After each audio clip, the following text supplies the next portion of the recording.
Today we'll be dealing with enzymes. I'm Dr. Swatika, Assistant Professor in the Department of Biochemistry. Basically, we'll be dealing with the following specific learning objectives, which includes chemistry, classification, mechanism of enzyme action, enzyme kinetics, inhibition, activation, specificity. So, under chemistry, you can say enzymes. What now we'll move on to introduction of enzymes.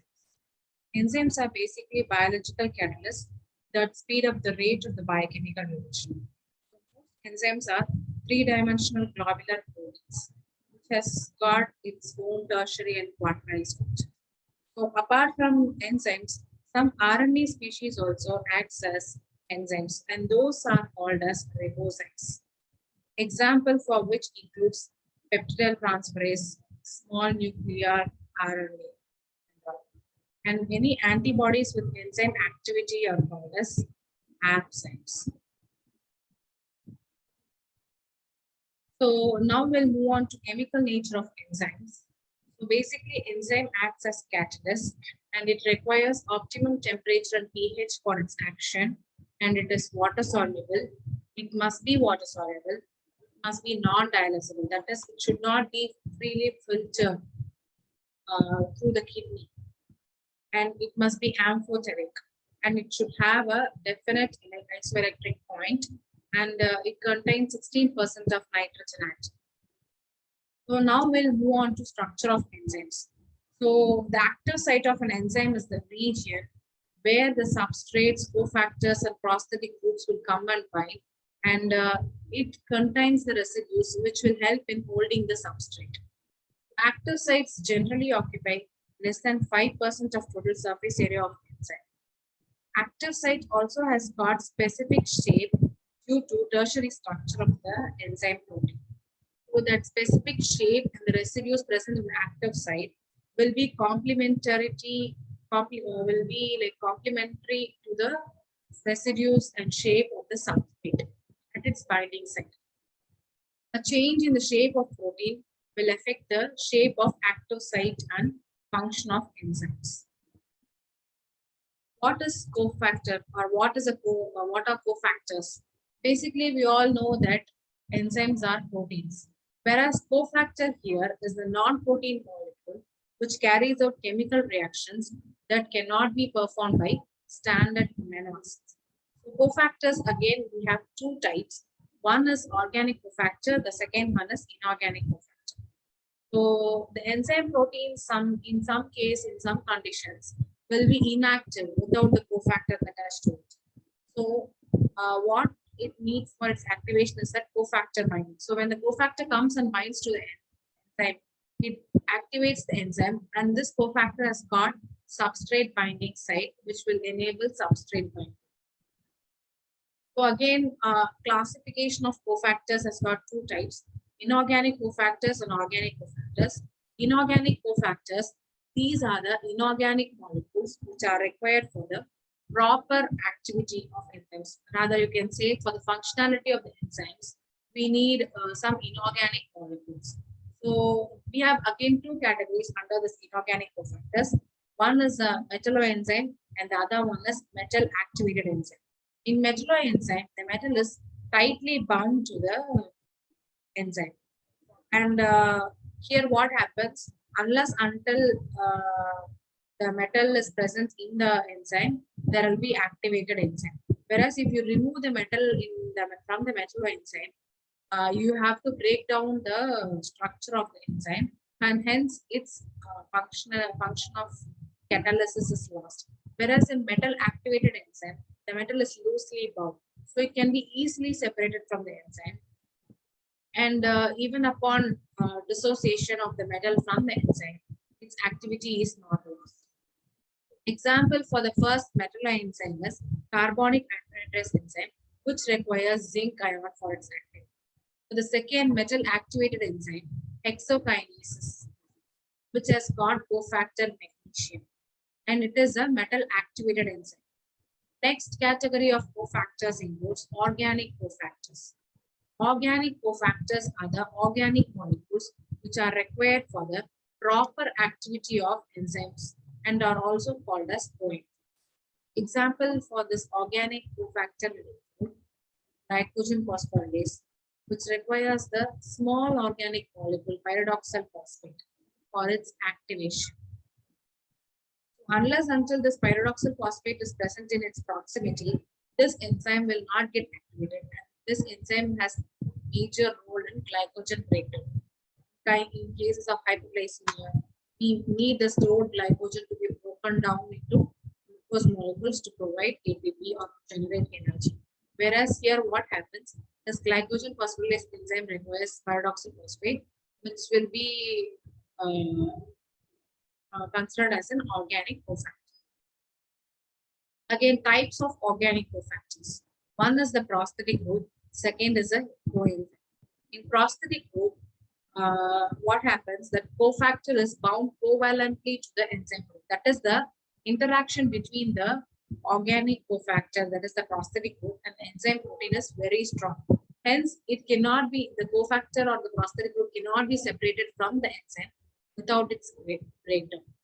So it makes enzyme inactive in its absence. Example for prosthetic group associated enzyme proteins are cytochrome oxidase, catalase, and peroxidase, in which the prosthetic group is nothing but heme. So these are the heme proteins. The other type of organic cofactor is coenzyme. Coenzyme is required for optimal activity of enzyme. Most of the coenzymes are derivatives of D vitamins. Here we have some examples. D1, which is nothing but thiamine pyrophosphate, and V2, flavin adenine dinucleotide and flavin mononucleotide. B3, nicotinamide adenine dinucleotide and nicotinamide adenine dinucleotide phosphate, which are nothing but D plus and NADP. And B6 has got pyridoxal phosphate. So when will coenzyme will act as co-substrate? Coenzyme change occurs opposite to direction of substrate change. So here, coenzyme change is more important than the latter. Here you can see, sorry for the overlapping, pyruvate has been converted into lactate. So for the conversion of pyruvate to lactate, we need an enzyme called lactate dehydrogenase. Whereas the coenzyme here is NAD+. So what happens? This coenzyme has been during the reaction of conversion of pyruvate to lactate. This coenzyme NAD is converted to NADH. So it serves as a co-substrate. Similarly, and it also this during the conversion of NAD to NADH, glyceraldehyde 3-phosphate is converted to 1,3-bisphosphoglycerate with the help of an enzyme glyceraldehyde 3-phosphate dehydrogenase for the regeneration of NADH. This favors ongoing glycolysis to happen without any hindrance.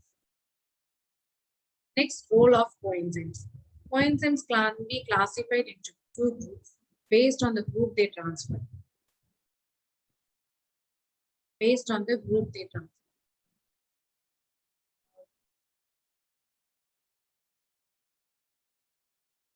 So group 1 is nothing but they can transfer H plus ions or electrons in a redox reaction. Group 2 will transfer other groups other than H plus ions or electrons.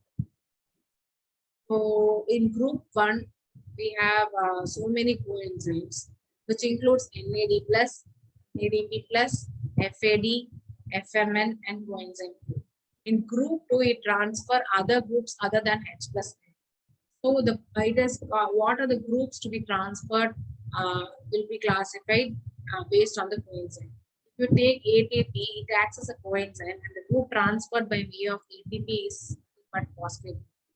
Take biotin, the group which is transferred is nothing but a carbon dioxide compound or a bicarbonate. If you take coenzyme A, the group transferred will include acetyl. If you take folic acid, it will transfer 1 carbon, and thymine pyrophosphate will transfer hydroxyethyl group. Pyridoxal phosphate will transfer an amino group. Again, we'll move on with the coenzyme. So enzyme with its cofactor removed, that is An enzyme per se without its cofactor is called as a coenzyme.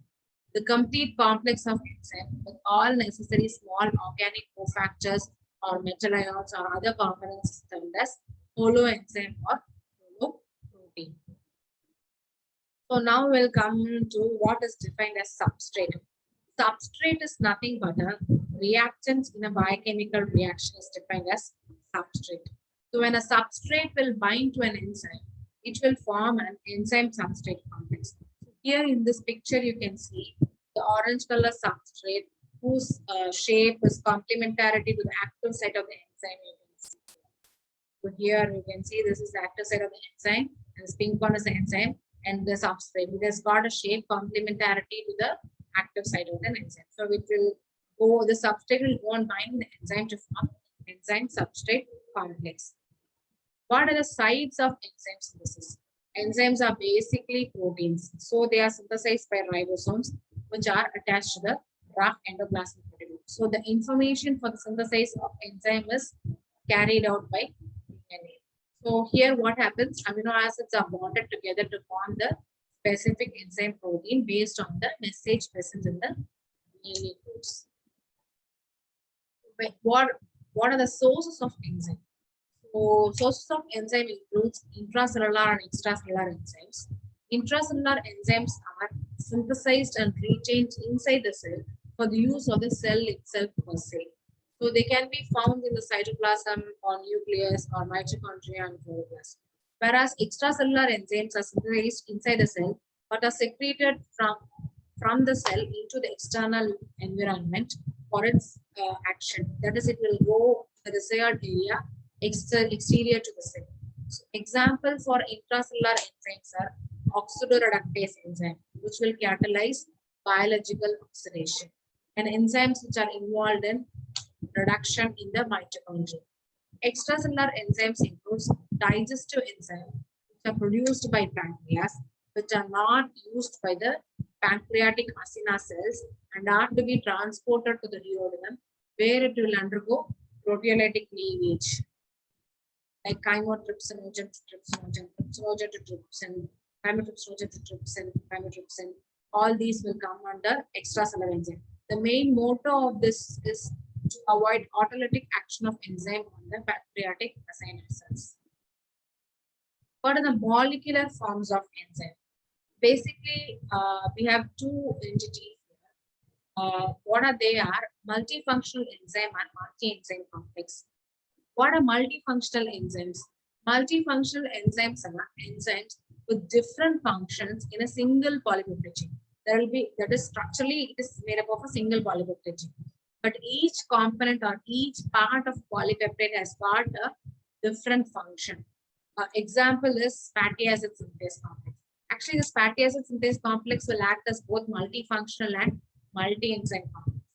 So what are the advantages of this multifunctional enzyme is that they have a single gene regulation. That is, by turning on and off of a single gene, it will regulate the activity of enzyme. And here enzymes of mostly the enzymes which will come under multifunctional enzymes belong to the same metabolic pathway. That is, they'll facilitate coordinated activity without interference from any intermediates. Whereas in multi-enzyme complex, they are different enzymes which catalyze sequential reactions in the same pathway and are bound together. Example for this multi-enzyme complexes, that is, multiple categories of enzymes are present, which are clubbed together as a complex, and this multiple categories of enzyme will catalyze sequential reaction in a same metabolic pathway. So example is pyruvate dehydrogenase complex. The third molecular form of enzyme is isoenzymes. Isoenzymes are nothing but physically distinct forms of enzyme with same catalytic activity. That is, what are the physical characteristics in which they can differ is by they will be encoded by different genes, and they would be differing in their amino acid composition. They would be differing in their tissue distribution of enzymes, and they would be differing in their physical requirements like optimum temperature, pH required for their activation. Those are coming under isoenzymes. Next category, fourth category are zymogens. Zymogens are large inactive form which is secreted at one side and it gets activated at the other side, that is at the target site. This will include extracellular enzymes. So example here, all the digestive enzymes as I had already discussed, chymotrypsinogen to chymotrypsin, trypsinogen to trypsin, pepsinogen to pepsin, and clotting factors. Those clotting factors, no, they also will act as zymogens. Okay, that is, we don't want the blood to coagulate all the time, right? Whenever there is a bleeding, at that time to stop the bleeding, we want the blood to undergo coagulation. So that is the desired time. Here, in case of digestive enzyme, the entity which is determining its fate is the desired site of action, whereas in case of clotting factors, it is the desired time which what to say, determines the zymogen activity of clotting factor. Now we'll generally summarize the characteristics of enzymes. As you all know, will speed up the reaction by lowering the activation energy of the reaction. So we'll see how it is lowering in the next coming slides. And their presence does not affect the nature and properties of the end product. And they are highly specific in their action. That is, each enzyme can catalyze only one particular kind of substrate. And they are required only in minuscule amounts and they can accelerate chemical reactions. Enzymes are again sensitive to changes in pH, temperature, and substrate concentration. Turnover number is defined as the number of substrate molecules which are transformed per minute by one enzyme molecule. Catalase turnover number is 6. Like for example, it is defined as how many number of substrate molecules which can be transferred per minute by one enzyme molecule will be defined as turnover number. Catalase is one such enzyme which has got a higher turnover rate, turnover number. Now we'll move on to nomenclature of enzymes. How is an enzyme named? Basically, enzymes are named according to the name of the substrate it catalyzes. So some enzymes are named even before we have organized a systematic way of those are nothing but pepsin, trypsin, renin, and more. But after we have found out a systematic way of naming enzyme, we have started adding the suffix ase at the end of the substrate to identify or to name an enzyme. So enzyme which is catalyzing hydrolysis is termed as hydrolase. So here you can see maltase is a hydrolase that will break down the maltose, that is the maltose sugar, by way of adding water molecule into glucose and glucose. Maltose, you all know that it is a disaccharide made up of glucose plus glucose molecule.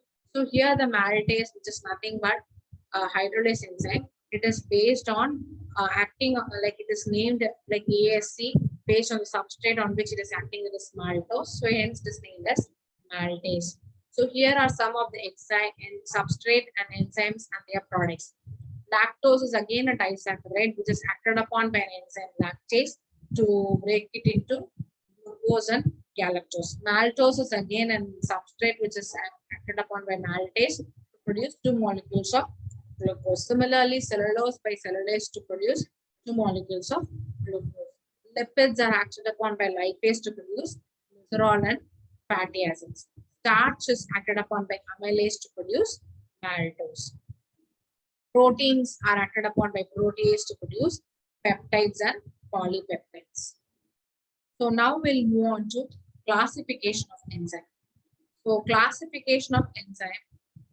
How are we classifying enzymes? It is basically developed by International Enzyme Commission. It is based on the types of reaction they catalyze. There are 6 major classes. So each class is again further divided into subclasses, subclasses, and so on. And to describe the huge number of different enzyme catalyzed reactions. So here, classification of enzymes, we have 6 classes of enzymes. First class is oxidoreductase. What are the reactions which catalyze this oxidoreductase? Redox reaction. There is reduction and oxidation reaction. Again, we have subcategorized into reductase enzyme.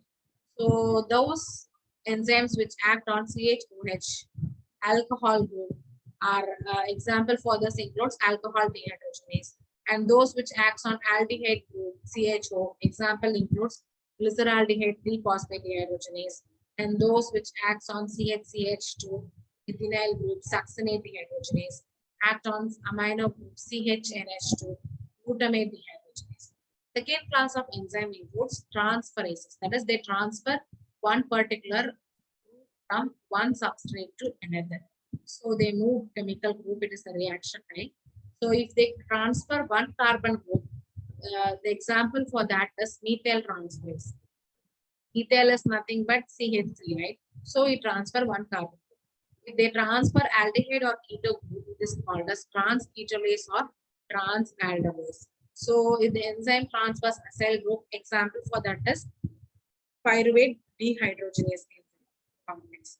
And if it is going to be a glycosyl group, example for that is branching enzyme. It will come under glycogenesis. Glycogen synthesis has got branching enzyme where there will be transfer of glycosyl group. There is one glucose phosphate molecule to the primer, glycogen primer, and it will be branching by forming some linkages like alpha 1,4 between two glucose molecules, and at the branching points we have alpha 1,6 linkage. Similarly, if the group is going to be a nitrogenous group, example for that is aspartate aminotransferase, and if it is going to be a phosphate group, example for that is hexokinase. Third class is nothing but hydrolases. Hydrolases, again, it is bond cleavage with transfer of functional group of water to the substrate. So if the bond which is going to be cleaved is ester linkage, enzyme which will come under this is lipase. And again, amylase will cleave the bond which has got glycosidic linkage. And pepsin will cleave peptide bond with the help of water, adding water. Urease will cleave carbon nitrogen bond by adding water. And the fourth category is lyases. So lyases, again here, non-hydrolytic bond cleavage. There is bond cleavage, but not by adding water, but by adding some other groups. So here, if the cleavage is between carbon-carbon bond, enzyme is aldolase B. This enzyme will come under glycolases. Cleavage of carbon-oxygen bond is fumarase. Again, this will come in the citric acid side. Cleavage of carbon-nitrogen bond, which example is arginosuccinate lyase.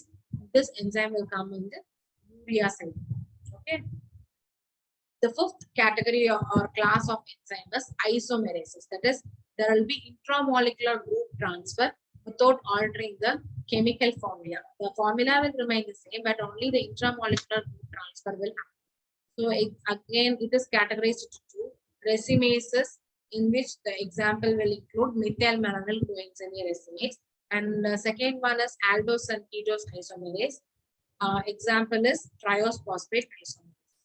The sixth class will include ligases. Ligases is nothing but there will be synthesis of new covalent bond between substrate using ATP hydrolysis. So if there is formation of carbon-carbon bond, example is acetyl coenzyme A carboxylase.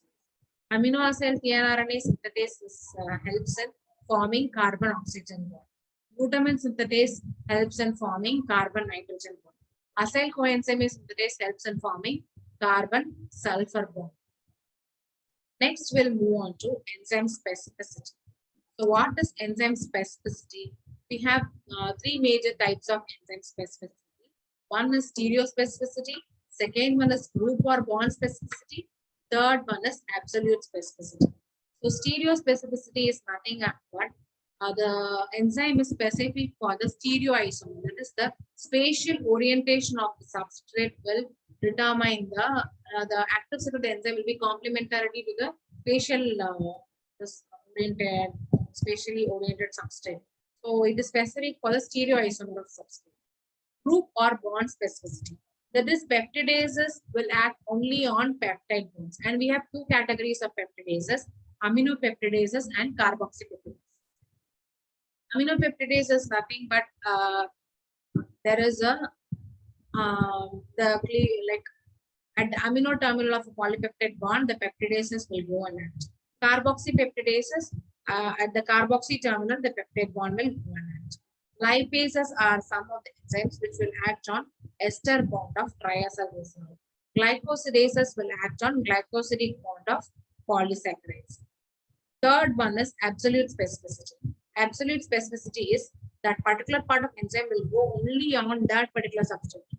Though it is similar to other enzyme, like it will not go on act on other substances. For example, is glucokinase. Glucokinase can act only on glucose. So that is, we have hexokinase. No, we have seen in this where it is.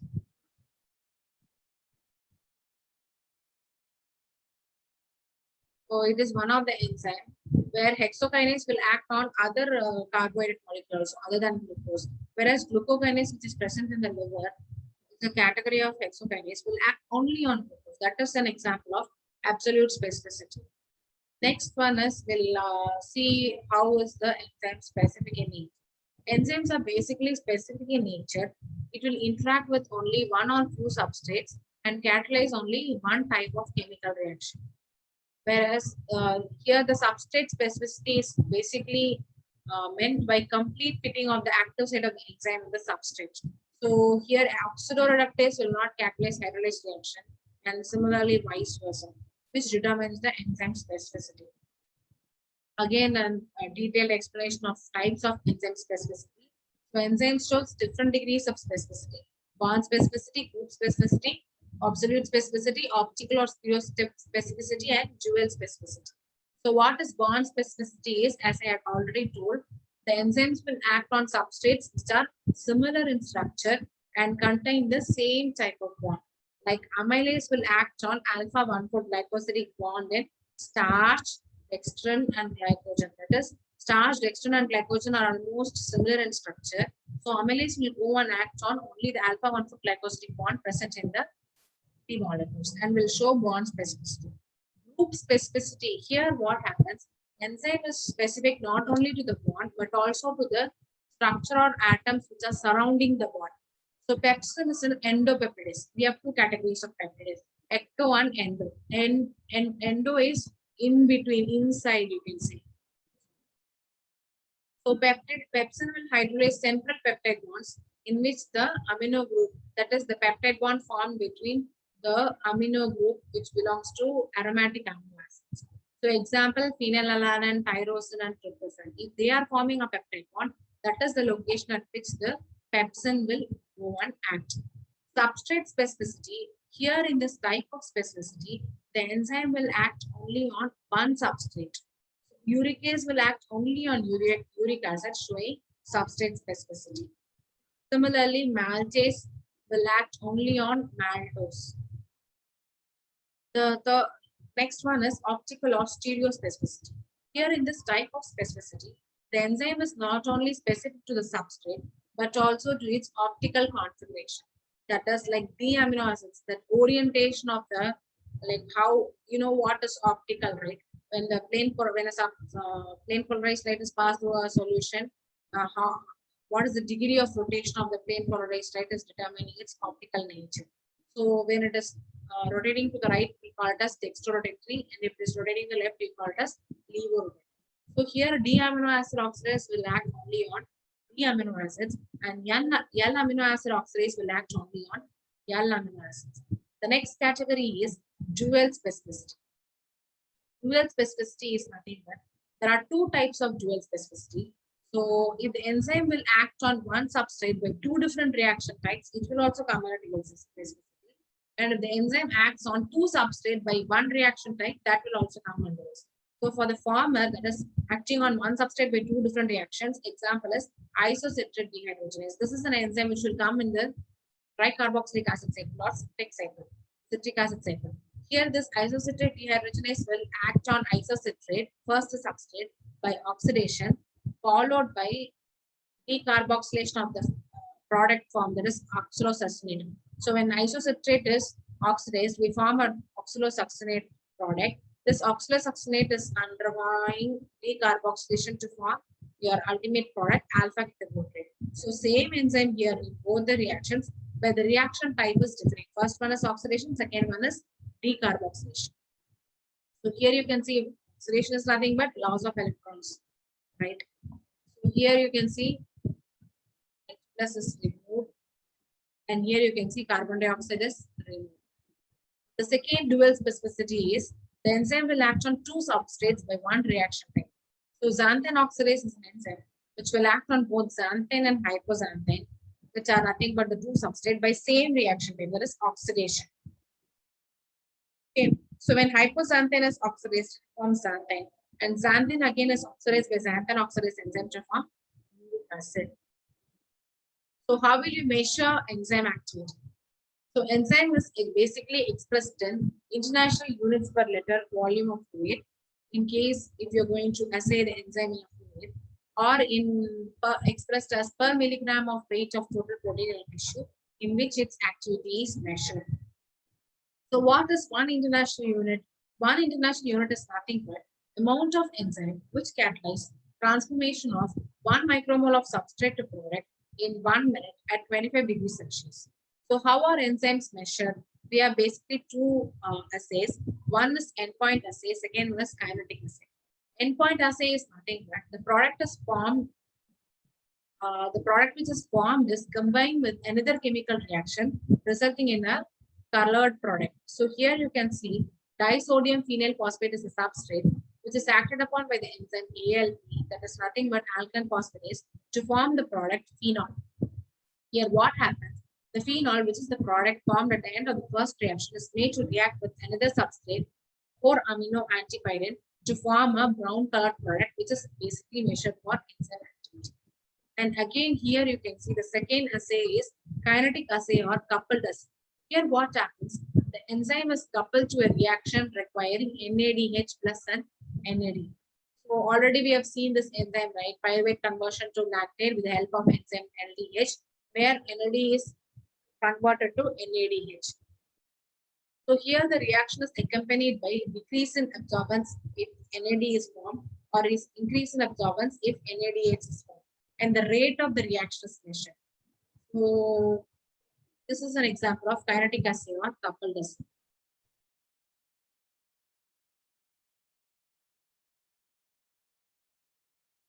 Now we'll move on to enzyme kinetics.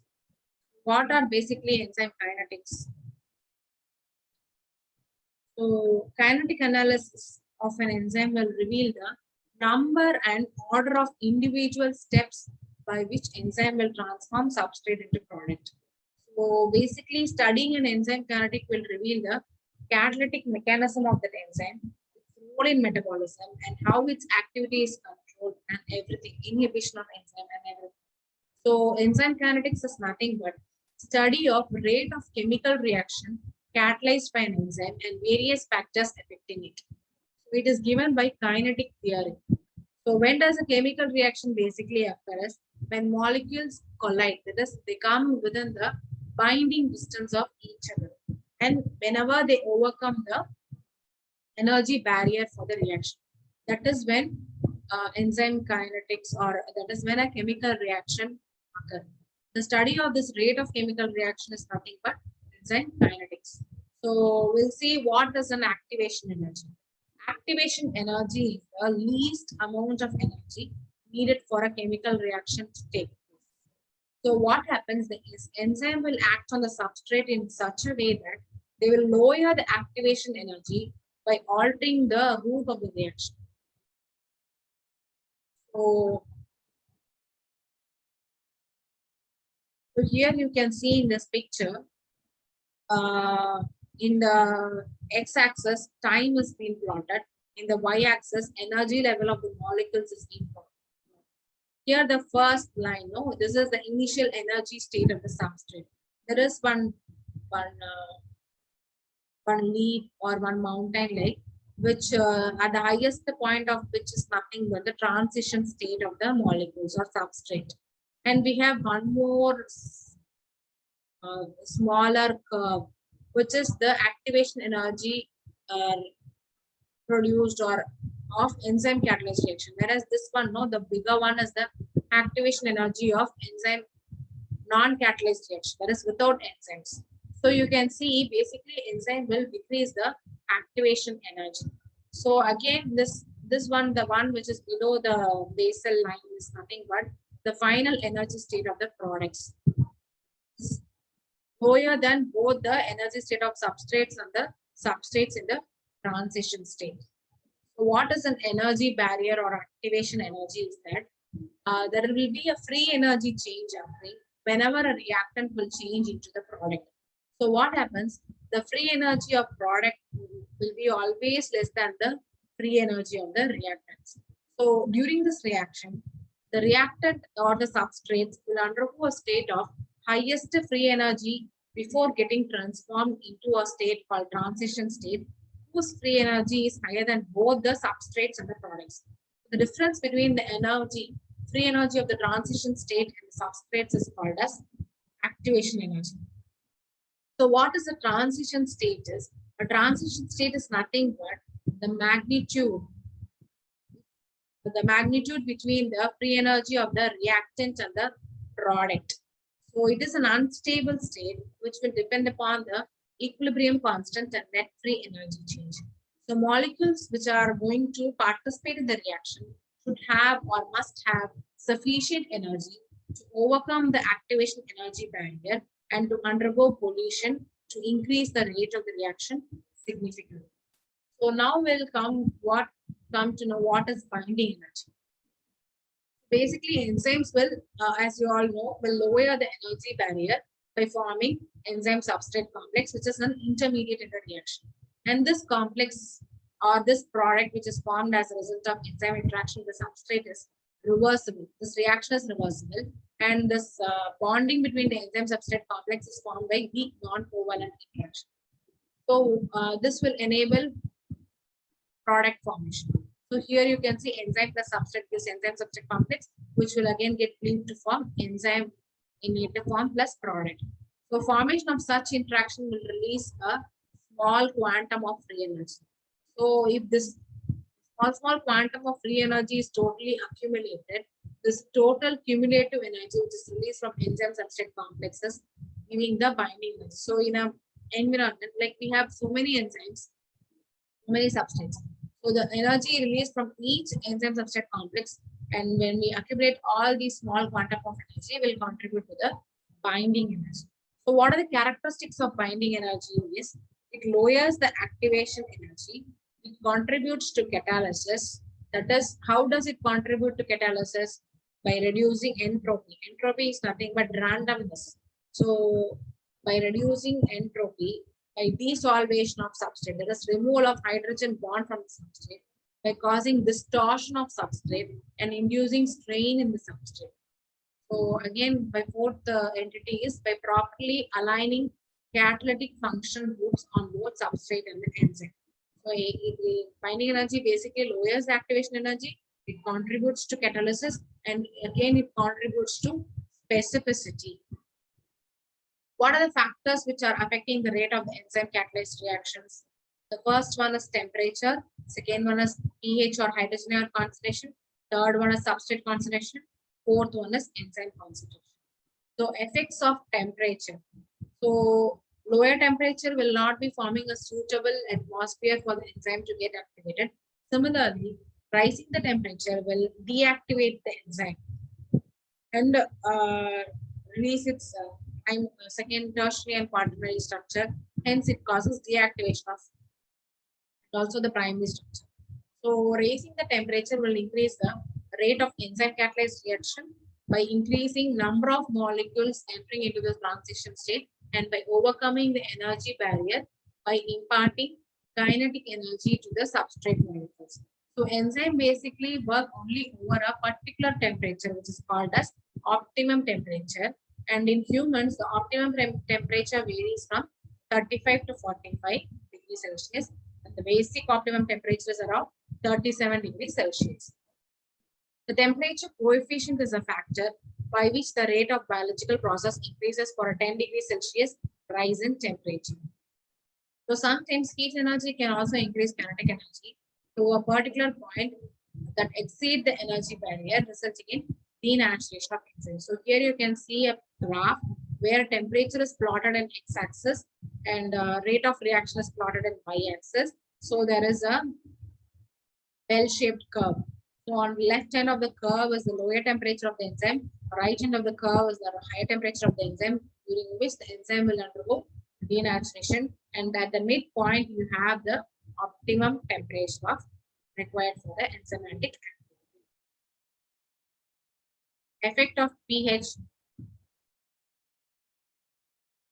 So effect of pH, you have again similar to temperature. Most of the enzymes catalysis depends upon the pH.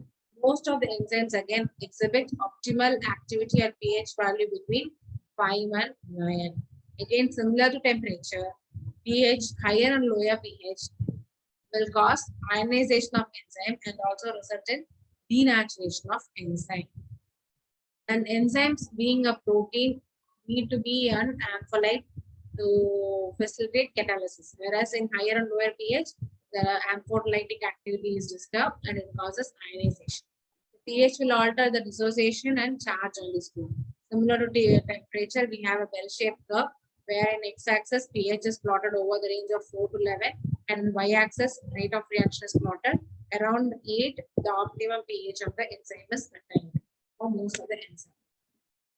Here you can see some of the enzymes which has got optimum pH in acidic range, which includes digestive enzyme pepsin, which is synthesized in the gastric cells, and trypsin, which is synthesized in the pancreatic cell, has got an optimum pH of around 7 or 6 point something, and arginase, which has got an optimum pH in the basic range.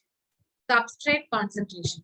So how substrate concentration influence enzyme activity is, rate of reaction will increase with increasing substrate concentration, but the increment is not proportional.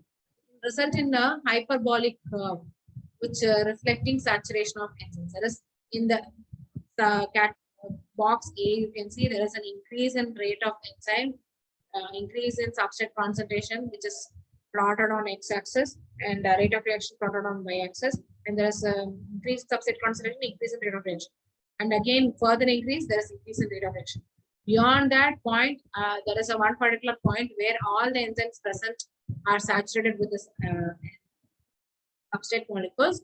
You reach a plateau, which gives the maximum velocity of the reaction given by. Fourth category is enzyme concentration.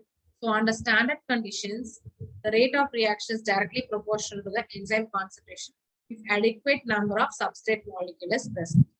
So here you can see a straight line indicating that proportional rise in rate of reaction with the increase in enzyme concentration. And same thing, enzyme concentration graph compared with the substrate concentration graph with that of the rate of the reaction. Now, what is Michaelis-Menten model on effects of substrate concentration?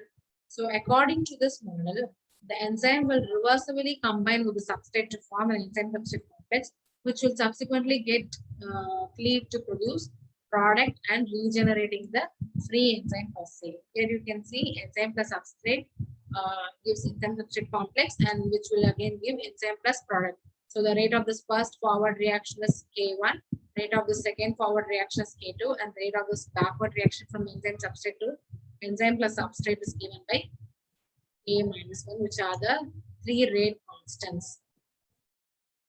So in Michaelis-Menten equation, it is an equation which will describe how reaction velocity will vary with the substrate concentration, which is given by the formula V0, initial velocity or initial reaction velocity is equal to V max, which is the maximum velocity, into substrate concentration by Km, which is the Michaelis constant, which is given by K minus 1. That is, K minus 1 is the backward reaction plus the product formation rate constant, K minus 1 plus K2 by K1 plus substrate concentration.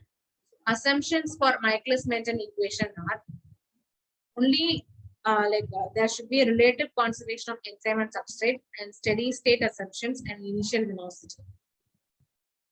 Here you can see substrate concentration is plotted on the x-axis and initial rate of reaction is plotted on the rate of reaction is plotted on the y-axis. So this is the upon reaching one particular substrate concentration, we have a saturation of all enzyme, which is giving the Vmax. And this is the half maximal velocity. The substrate concentration at which the enzymes are half saturation, the rate of the reaction is half, is given by an entity called Km. Now we'll move on to mechanism of enzyme action.